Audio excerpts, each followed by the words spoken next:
आज हम बात करते हैं उस इनफेमस ईस्ट इंडिया कंपनी की जो 1600 में लंदन में सिर्फ एक छोटी ट्रेडिंग कंपनी थी, लेकिन 1757 के बाद पूरे इंडिया को अपने कब्जे में ले लिया और उसको सिस्टमैटिकली लूट कर ब्रिटेन को अमीर बना दिया। ये स्टोरी है कॉर्पोरेट ग्रीड, बिट्रेयल, वॉर्स और इकोनॉमिक एक्सप्लॉयटेशन की। ईस्ट इंडिया कंपनी की फाउंडेशन 31 दिसंबर 1600 को क्वीन एलिजाबेथ फर्स्ट ने रॉयल चार्टर देकर रखी थी। शुरू में ये कंपनी स्पाइसेस, कॉटन टेक्सटाइल्स और इंडिगो की ट्रेड के लिए इंडिया आई और 1612 में मुगल एम्परर जहांगीर ने सूरत में फैक्ट्री सेट करने की परमिशन दी। फिर मद्रास 1640, बॉम्बे और कलकत्ता 1690 में ईआईसी ने अपने बेसिस बना लिए। तब तक ये सिर्फ बिजनेस कर रही थी क्योंकि उस वक्त तक मुगल एम्पायर बहुत स्ट्रांग था।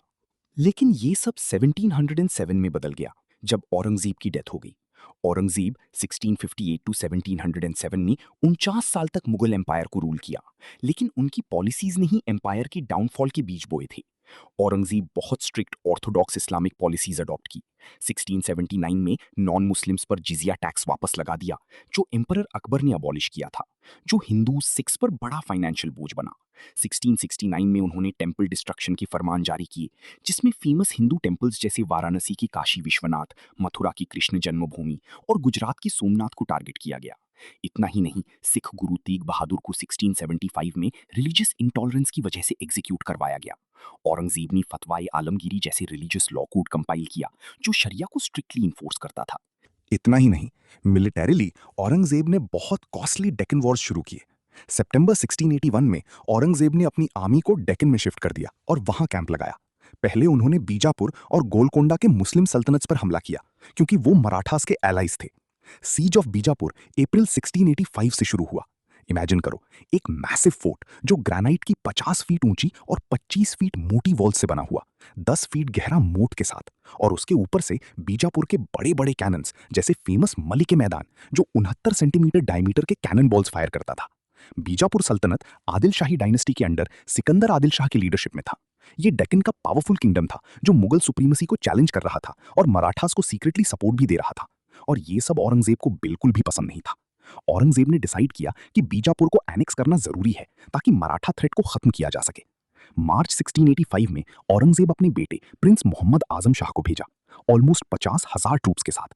ये इंक्लूडेड एलीट कैवलरी, इन्फेंट्री और हैवी आर्टिलरी।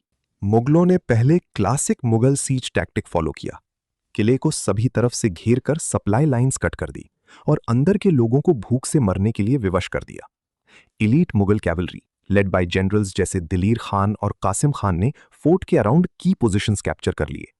एनसर्कलमेंट कंप्लीट होने के बाद प्रिंस आजम शाह ने कैनन्स को स्ट्रेटेजिकली पोजीशन कर दिया और आर्मी को सेक्टर्स में डिवाइड किया गया। North western sector Ruhullah Khan और कासिम खान के पास, वेस्टर्न फेस खान जहान के अंडर, और साउथ वेस्टर्न पेरीमीटर आजम शाह खुद हैंडल कर रहा था। ये फॉर्मेशन इंश्योर करती थी कि कोई भी तरफ से बीजापुरी फोर्सेस बाहर ना निकल सकें और मुगल सप्लाई भी सेफ रहे। लेकिन बीजापुर की सेना ने बहुत स्ट्रॉन्ग काउंटर किया।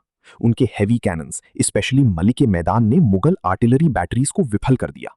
ओपन ग्राउंड पे अटैक करने की बजाय मुगल्स ने ट्रेंच वॉरफेयर और सुरंग बनाना शुरू किया।